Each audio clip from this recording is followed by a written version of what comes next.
Menggunakan dengan tangannya sendiri ataupun dengan tangan orang lain, artinya tangan orang lain adalah bukan dengan tangan istrinya ataupun bukan dengan tangan suaminya. Dia lakukan dengan cara meraba ataupun dengan cara menyentuh. Tujuannya itu adalah untuk mendapatkan sensasi yang menyenangkan seperti saat mencapai orgasme ketika sedang melakukan berhubungan seksualitas. Nah, apakah yang dikatakan ini adalah dikatakan dengan onani ataupun masturbasi.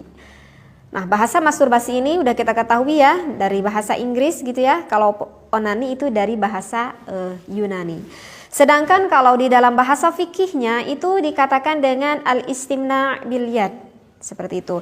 Ataupun nikahul yad ataupun al-adah asyiriyah. Tapi itu hanya istilah saja ya, sama-sama saja mau istimna', mau onani ataupun masturbasi, seperti itu.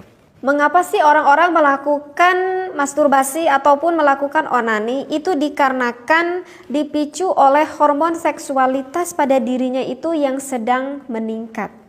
Nah, dan hal itu dikarenakan orang itu mendapatkan stimulasi seksualitas. Misalkan dari pandangan gitu ya. Ya, dari pandangan yang sehingga membangkitkan gairah seksualitas pada dirinya. Baik dia melihat secara langsung seperti itu ataupun dia melihat dari majalah-majalah ya, ataupun dari sekarang misalkan dari handphone, dari acara tontonan-tontonan YouTube, misalkan dari wanita-wanita yang maaf-maaf gitu ya, yang cukup-cukup seksi, yang terlihat auratnya sehingga menimbulkan rasa gairah seksualitas yang cukup tinggi. Hal itu bisa menjadikan salah satu pemicu. Bisa saja terjadi diantaranya dikarenakan ada sentuhan seperti itu.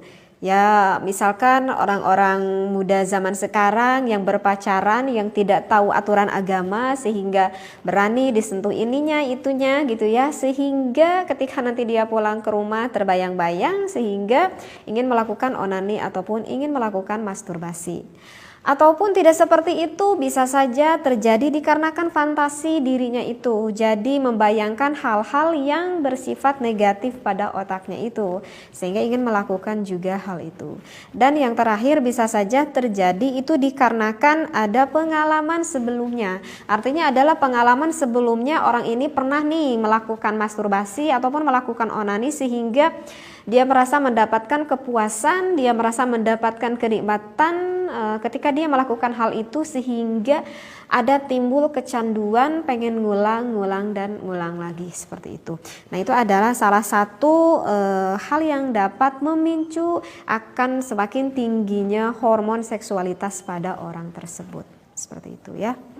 Nah, untuk selanjutnya, apakah orang melakukan masturbasi ataupun melakukan onani itu bisa termasuk salah satu cara untuk melampiaskan sensual? Maka jawabnya itu adalah bukan salah satu cara untuk melampiaskan sensual ya. Karena apa? Karena orang itu sebetulnya tidak akan mendapatkan seksualitas seperti itu. Jadi jangan berpikir kalau ini adalah cara pintas ataupun cara yang terbaik. Tidak seperti itu. Nah, untuk selanjutnya sekarang, apakah orang yang melakukan onani ataupun orang yang melakukan masturbasi itu akan mendapatkan negatif gak?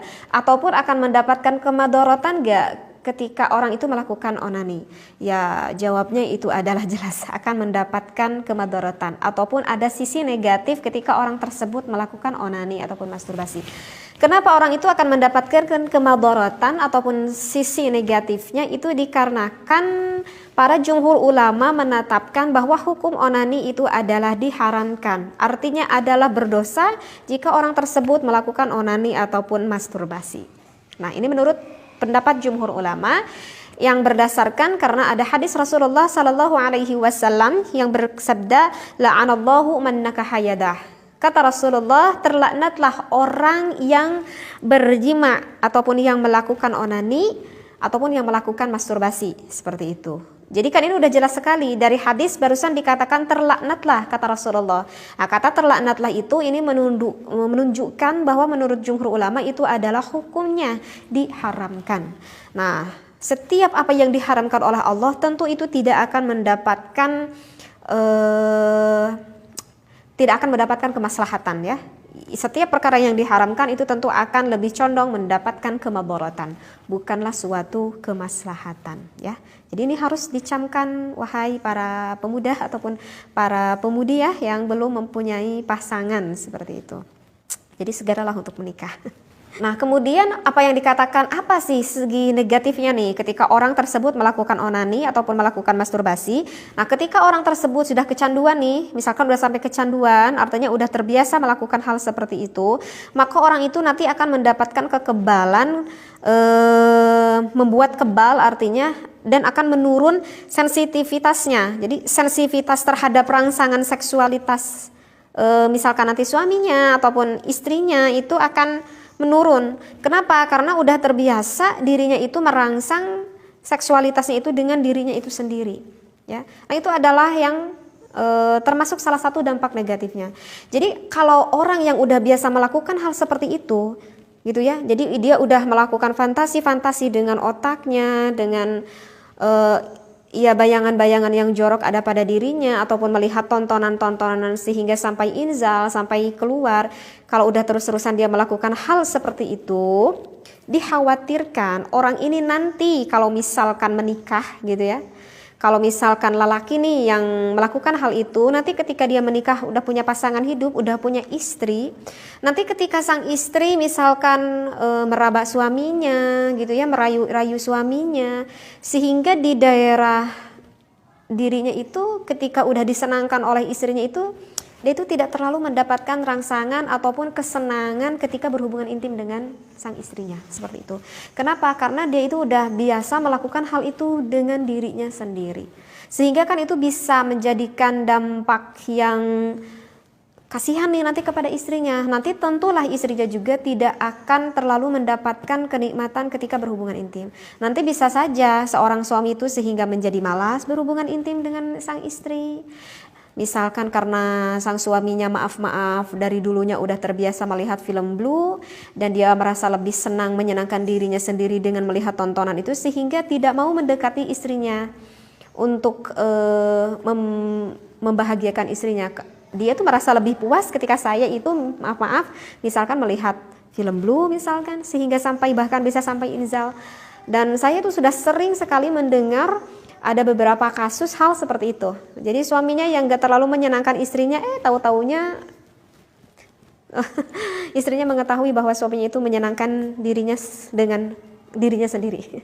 Artinya melakukan masturbasi ataupun melakukan onani. Itu kan sangat kasihan sekali bagi pasangan hidupnya ataupun bagi istrinya, ataupun yang dilakukan oleh istrinya nanti kasihan terhadap suaminya, seperti itu ya.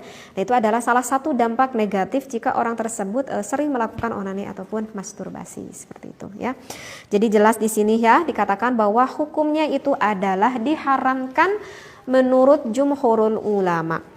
Nah, menurut madhab siapa saja yang mengatakan haram di dalam kitab As-Sawi ala Syarhi Tafsir Al-Jalalain, bahwa yang menghukumi haram itu diantaranya adalah Imam Malik, kemudian Imam Syafi'i, dan juga Imam Abu Hanifah. Tetapi ada satu madhab, yaitu menurut madhab Imam Ahmad bin Hambal, itu menghukumi boleh. Tetapi Imam Ahmad bin Hambal ini menghukumi boleh bukan artinya onani ini adalah hukumnya boleh. Nah, kalau menurut mazhab Imam bin Hambal itu hukumnya adalah dibolehkan. Tetapi artinya dibolehkan di sini bukan artinya hukumnya menjadi tidak haram ataupun tidak dosa ya. Tetap saja dosa. Hanya saja kenapa Imam Ahmad bin Hambal membolehkan itu jika orang tersebut memenuhi 3 syarat. Untuk syarat pertama itu adalah jika orang tersebut sangat khawatir sekali untuk melakukan zina. Jadi misalkan dia itu berada di lingkungan yang sangat tidak baik, artinya di lingkungan yang sangat negatif banget gitu ya. Sedangkan dirinya itu rasa seksualitasnya udah sangat banget tinggi, maka daripada orang tersebut melakukan berzina ya mungkin lebih baik onani menurut Imam Ahmad bin Hambal. Jadi bukan berarti onaninya itu tidak haram ataupun tidak dosa, tetapi dosa zina itu lebih besar daripada dosa onani ataupun dosa masturbasi, seperti itu. Kemudian untuk syarat yang kedua menurut madhab Ahmad bin Hambal adalah onani itu lakukanlah dengan tangannya sendiri, tidak boleh dilakukan dengan tangan orang lain gitu. Kalau misalkan dilakukan dengan tangan istrinya, nah kalau dengan tangan istrinya itu bukan dikatakan onani, tidak apa-apa itu. Jadi kan yang dikatakan onani tadi kan yang dilakukan oleh tangannya sendiri ataupun dengan tangannya orang lain. Nah, untuk syarat yang kedua tidak boleh dilakukan dengan tangan orang lain seperti itu. Jadi lakukanlah dengan tangannya sendiri. Apalagi ya, syaratnya itu adalah orang tersebut itu tidak boleh ketika melakukan onani ataupun masturbasi, karena beginilah biar lebih paham ya. Memang rasa syahwat itu Allah berikan kepada kita. Itu sebetulnya bisa menjadikan fitrah, bisa menjadikan pahala amal ibadah jika kita menyalurkannya yang benar, artinya kepada pasangan yang halal, yaitu kepada istri dan juga suami. Maka itu bisa berbuah menjadi ibadah. Nah, kemudian bagaimana jika tidak semua orang itu sekarang ini sudah menikah, misalkan bagi yang belum mempunyai pasangan hidup gitu ya, bagi yang masih bujangan ataupun yang masih perawan ataupun duda janda gitu ya, ataupun yang udah punya istri ataupun udah punya suami tapi pasangannya itu jauh, misalkan lagi kerja tuh di luar negeri. Nah, kalau begitu gimana dong solusinya nih? Hormon saya ini udah lagi benar-benar tingginya, gairah seksualitas saya ini udah benar-benar memuncak gitu. Maka solusinya itu gimana gitu ya? Misalkan ya bertanya seperti itu. Maka kata Rasulullah, jika rasa syahwatmu itu sedang tinggi, maka lakukanlah berpuasa. Kenapa? Karena berpuasa itu merupakan perisai bagi diri kamu untuk menekan rasa syahwatmu itu. Jadi solusinya adalah perbanyaklah untuk berpuasa bagi orang-orang yang tidak mempunyai pasangan hidup. Itu yang disampaikan oleh Rasulullah. Karena ketika kita melakukan berpuasa, kan kita menyedikitkan makan tuh. Artinya kalau kita menyedikitkan makan, maka akan akan lebih menekan rasa syahwat itu, dan bukan hanya sebatas puasa secara zahir ya, artinya tidak hanya sebatas mengurangi makan minum saja, tetapi lakukanlah berpuasa secara batiniyah. Dan memang rasa syahwat itu ada yang keluar secara alami dan ada yang tidak alami. Kalau misalkan rasa syahwat itu yang keluar secara alami, artinya ya rasa syahwat itu yang memang timbul dengan sendirinya gitu. Jadi kalau misalkan rasa syahwat itu yang timbul dengan sendirinya, maka itu sebetulnya tidak terlalu sulit untuk menjauhkannya rasa syahwat di dalam diri kita. Yaitu diantaranya seperti berpuasa, ataupun kita sedang tidak berpuasa, rasa itu ada, maka cobalah untuk berwudu, kemudian ambil Al-Quran, kemudian bacalah Al-Quran. Insya Allah nanti pikiran kita tuh akan fokusnya kemana? Akan fokusnya ke Al-Quran, seperti itu. Ataupun kita lakukan sholat sunat mutlak misalkan, aduh saya mah males untuk lakukan ibadah, untuk berpuasa, untuk ngaji Quran ataupun untuk memperbanyak memperbanyak sholat, saya itu males misalkan. Maka lakukanlah dengan hal positif lainnya gitu ya. Karena kan ketika kita menyalurkan hal seksualitas itu kan kita sedang menyalurkan energi. Coba kita salurkan rasa energi itu kepada hal-hal yang positif. Misalkan kita perbanyak olahraga, ada rasa itu datang, ujug-ujug datang nih kepada diri kita. Aduh ini udah gak bener nih. Udah kita langsung pakai sepatu keluar rumah lari gitu. Maka dengan sendirinya itu akan mudah, hal itu akan mudah hilang seperti itu. Atau lagi males lari, kita punya peliharaan, kita misalkan apa kek gitu ya, ataupun kita bermain apa kek gitu, kita lampiaskan energi itu, dialihkan terhadap hal yang positif. Maka itu tidak akan sulit jika rasa syahwatnya itu yang datang secara alami. Nah yang sulit itu adalah rasa syahwat yang sengaja kita buat, artinya yang gak alami. Kenapa? Karena rasa syahwat itu sengaja kita undang. Ini yang sulit, yang sengaja kita undang. Kenapa sulit untuk mencegahnya? Ya karena udah diundang sama kita, jadi mengusirnya juga susah lah. Kok ya udah diundang sama kita. Misalkan ya apa, kita undang sengaja pikiran kita karena kita udah melihat hal-hal yang negatif, misalkan di tontonan, sehingga terbayang-bayang gitu ya, sehingga meningkatkan rasa syahwatnya. Ya wajar kalau sulit, ya toh dibuat oleh dirinya sendiri, seperti itu. Nah itu adalah salah satu solusi deh untuk orang yang biasa onani ataupun masturbasi. Coba lakukan, alihkan dengan hal-hal yang positif. Dan jika, maaf ya tadi agak saya sedikit mengkol ke sini, tadi saya menyambung lagi ke menurut mazhab Ahmad bin Hambal, ketika orang tersebut daripada takut terjerumus melakukan perzinahan, maka lakukanlah onani tersebut. Yang pertama, gak boleh dibayang-bayang, gak boleh dipikir-pikir dengan imajinasi yang membangkitkan gairah, nggak boleh ya.